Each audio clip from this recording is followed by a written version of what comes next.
Drop it.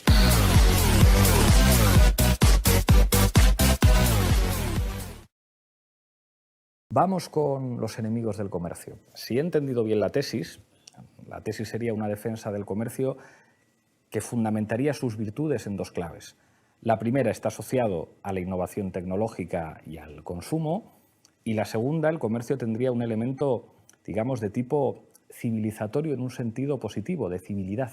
El comercio contribuye, digamos, a una suerte de pacificación social. Claro, la duda que a mí me surge...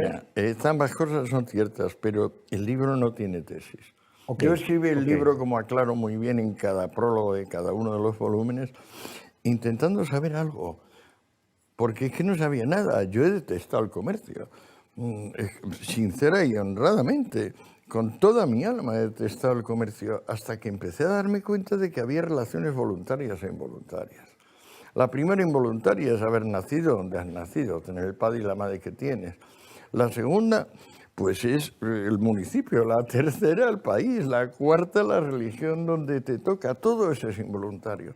A mi juicio, el comercio introduce una cancha de relaciones voluntarias, aprovechando el aparato que se puede llamar derecho contractual, que es una cosa que viene con el civismo. El derecho civil es civismo, y entonces con ese mundo voluntario pues emergen una serie de cosas que se habían mantenido tapadas. En este extracto de una entrevista de Pablo Iglesias a Antonio Escotado se define el comercio como acuerdos voluntarios de intercambio de bienes y servicios. Después de esta breve introducción sobre qué es el comercio, vamos a hablar del comercio internacional. El comercio internacional consiste en la compra y venta de bienes y servicios entre diferentes países. De esta manera, cuando un país vende algo a otro, decimos que hay una exportación, y cuando compra del exterior, hablamos de importación. Existen datos que apuntan a que ya había comercio internacional casi 2000 años antes de Cristo. Sin embargo, uno de los hechos que provocó una expansión del comercio internacional sin precedentes fue el descubrimiento de América. Cuando el Imperio Romano de Oriente cayó en 1453, el Imperio Otomano se hizo con el control del comercio a las Indias, que era el nombre con el que se conocía al continente asiático en aquella época. España, Portugal y otros reinos europeos se vieron obligados a encontrar otro camino para llegar hasta allí. Así fue como Colón empezó a imaginar su propia ruta comercial, llegar a las Indias por el este, cruzando el Océano Atlántico. El 3 de agosto de 1492, Cristóbal Colón zarpó del puerto de Huelva con 3 navíos, la Niña, la Pinta y la Santa María. 2 meses después llegaría a la isla Guanajaní, ahora isla Wakeling, en las Bahamas. En el siglo XVI, España y Portugal emergieron como centros de comercio y empresa. Intelectualmente, las universidades españolas se preocuparon por investigar las leyes universales que gobernaban la manera en que funcionaba el mundo. Mucho antes de Adam Smith, la Escuela de Salamanca ya se preocupaba de temas económicos. Francisco de Vitoria es considerado el padre del derecho internacional moderno. En su trabajo sobre economía, argumentaba que el precio justo es el precio al que se ha llegado de común acuerdo entre productores y consumidores, es decir, cuando un precio se fija con la interacción de oferta y demanda, es el precio justo. Lo mismo pasa con el comercio internacional. Los gobiernos no deberían interferir con los precios y relaciones establecidos entre comerciantes a través de fronteras. Estamos en el aula Francisco de Vitoria, en el edificio histórico de la Universidad de Salamanca, una sala que reproduce los frescos que adornan el edificio que la ONU tiene en Ginebra y que, como podemos observar, tiene a Francisco de Vitoria y a otros miembros de la Escuela de Salamanca en primer plano, lo que evidencia la importancia de estos pensadores en el nacimiento del derecho internacional y de los derechos humanos. Francisco de Vitoria fue un dominico del siglo XVI, profesor en esta universidad, catedrático de prima en la Facultad de Teología. Se le reconoce como uno de los precursores del derecho internacional, como uno de los grandes defensores de los derechos humanos y sobre todo como el fundador de la Escuela de Salamanca.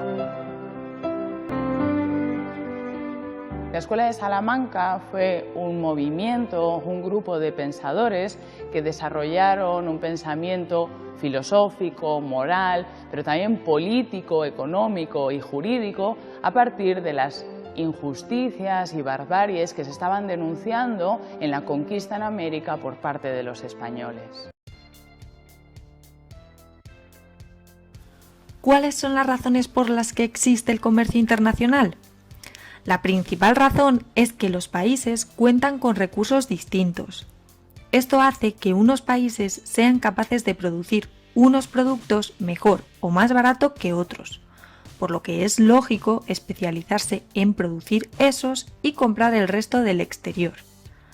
Las razones por las que existen estas diferencias que provocan la especialización entre países y hacen que surja el comercio internacional son las siguientes.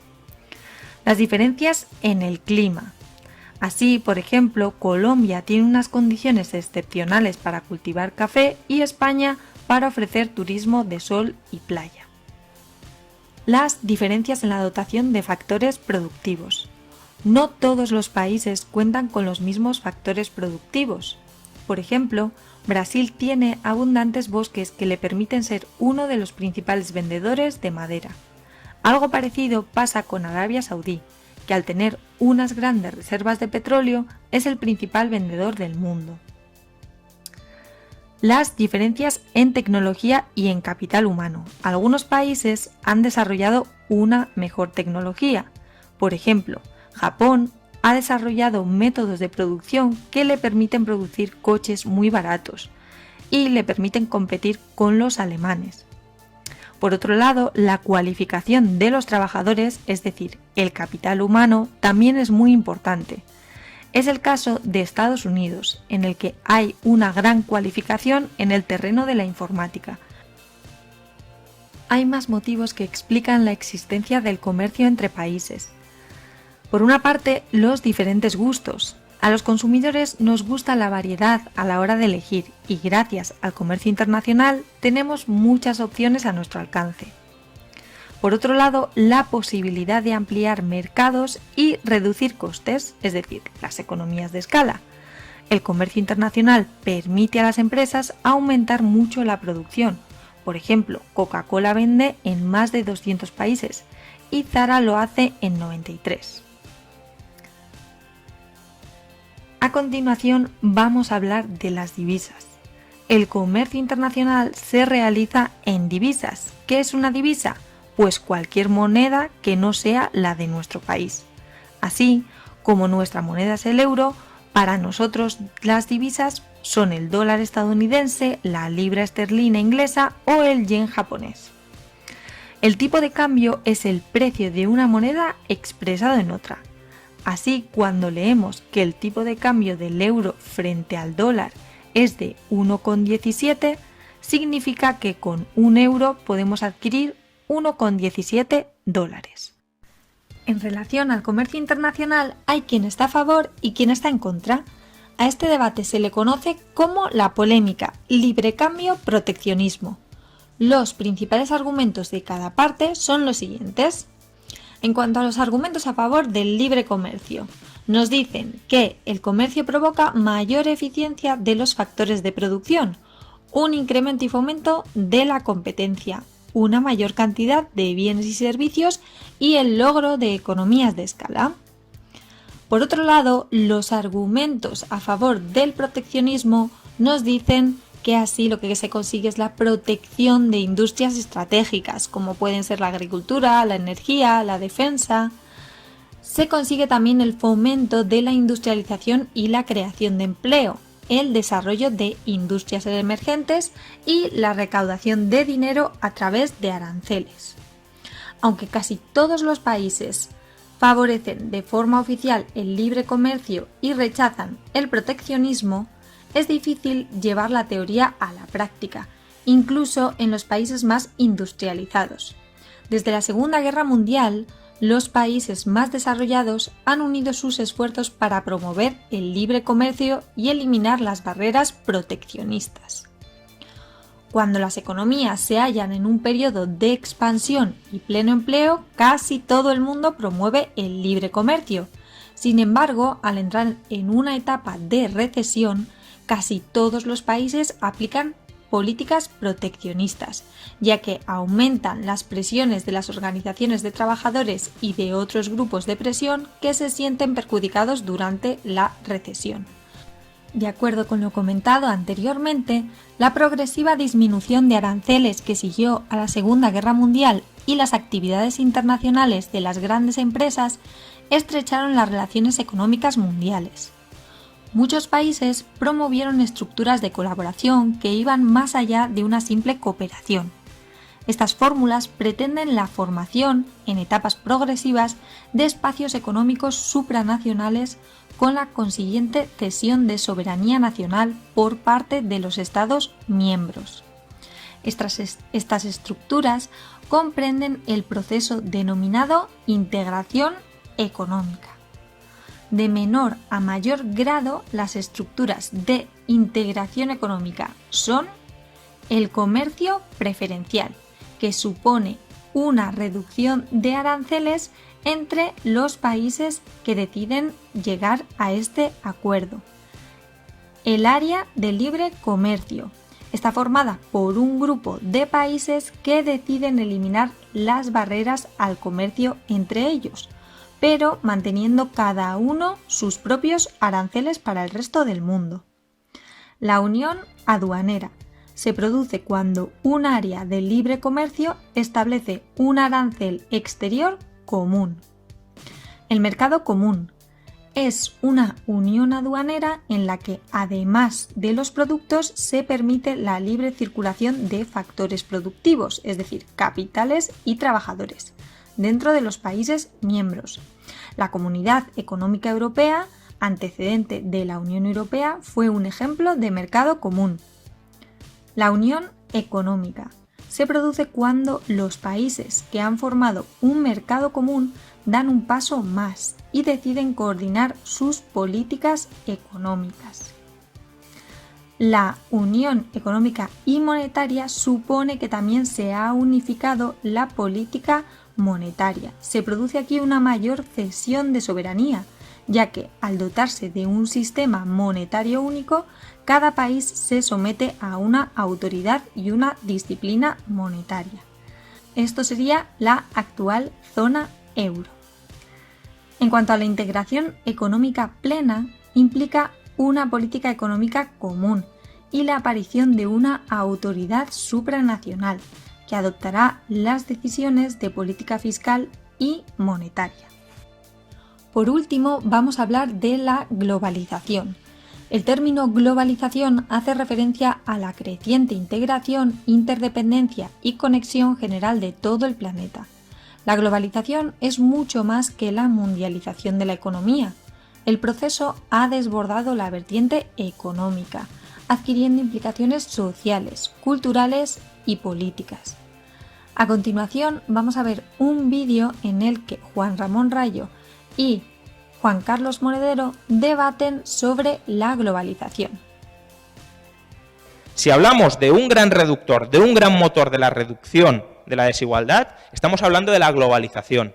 Si hablamos de algo que sabemos que ha funcionado como nada más para reducir por primera vez en la historia las desigualdades a escala planetaria, eso ha sido la globalización. Jamás en la historia, desde la revolución industrial, es decir, desde que empezamos a escapar de la pobreza, jamás ha habido una etapa de reducción de la desigualdad como los últimos 20 años. El índice Gini de desigualdad global ha caído 10 puntos. En España, muchos habéis hablado de emergencia social porque la desigualdad aumentó 2 puntos. Por tanto, si era una emergencia, y desde luego la situación durante España ha sido una situación muy, muy, muy dura para mucha gente, si era una emergencia lo de España, que muchísima gente, que 1.000 millones de personas durante los últimos 20 años hayan escapado de la pobreza y que las desigualdades globales hayan caído en 10 puntos, más de 10 puntos del índice Gini global, creo que sería algo para celebrar, para aplaudir y para que cualquier persona de izquierdas, de derecha, liberal o no liberal, abrace inmediatamente la globalización como el gran motor de las reducciones sociales. Si entramos ahora a discutir los datos de la desigualdad, seguramente tú me darías con la cabeza con unos datos y yo te daría con otros.